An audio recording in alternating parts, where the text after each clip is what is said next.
Juste avant leur départ pour le forum du Ferma à Stockholm, nous sommes allés à la rencontre de Philippe Rocard et Philippe Jouvelot pour parler de la situation du marché des grands risques et particulièrement de celle d'AXA Corporate Solutions.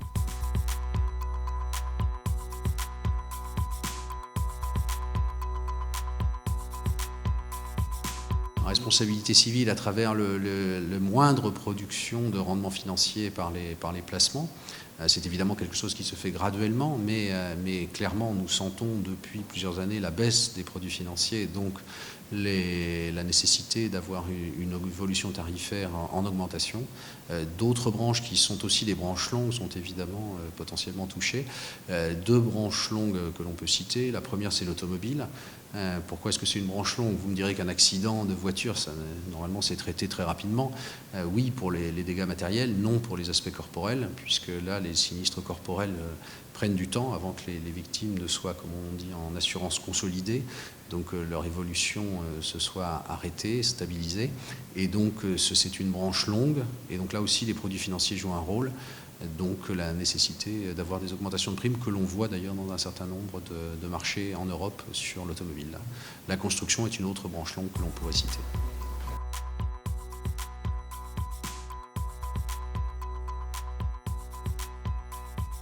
On ne peut pas dire à un instant que le marché est au bon niveau.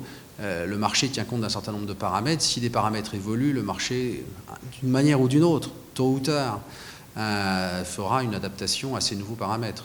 Ce que l'on a constaté, c'est qu'il y a un paramètre baisse des produits financiers, un deuxième paramètre qui est celui de l'augmentation des événements naturels et de leur sévérité, puisqu'il y a une question de fréquence, mais il y a aussi une question de sévérité de ces événements. Augmentation qui a été continue sur les dernières années. Donc c'est l'ensemble de ces paramètres qui fait que l'assurance est amenée à s'ajuster. Ensuite, c'est un processus plus ou moins rapide.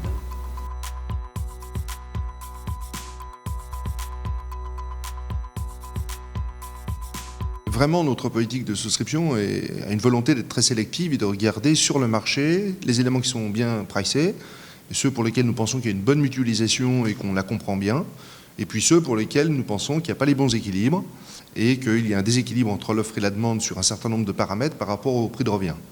Et donc effectivement, nous sommes très différenciés sur certains aspects. Nous considérons aujourd'hui que les événements naturels sont moins bien tarifés que les garanties classiques qu'on appelle flexa, les garanties dommages aux biens professionnels classiques.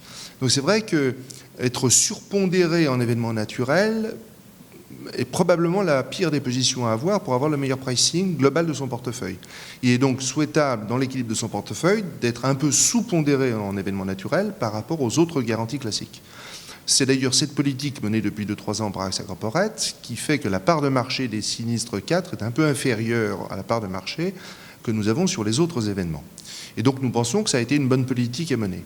Est-ce que nous allons indéfiniment réduire nos garanties événements naturels? Certainement pas, ça dépend des paramètres. Nous faisons de gros investissements, ce sont des éléments de paramètres que nous souhaitons également financer pour le compte de la qualité de service que nous donnons à nos clients. Dans nos investissements, je crois qu'il y a la capacité d'être plus présent dans les pays de très forte croissance, et AXA Corporate a fait des investissements substantiels pour être présent en particulier en Asie, beaucoup plus que nous ne l'étions auparavant, avec de nouvelles succursales, de nouveaux bureaux, de nouveaux recrutements, de nouvelles équipes. Et puis aussi un autre investissement qui est la remise en ordre, pas la remise en ordre, je dirais le réinvestissement substantiel de notre informatique pour avoir véritablement des moyens de gestion du 21e siècle et reprendre une avance par rapport à la concurrence pour être un petit peu en avance sur ces questions de gestion internationale.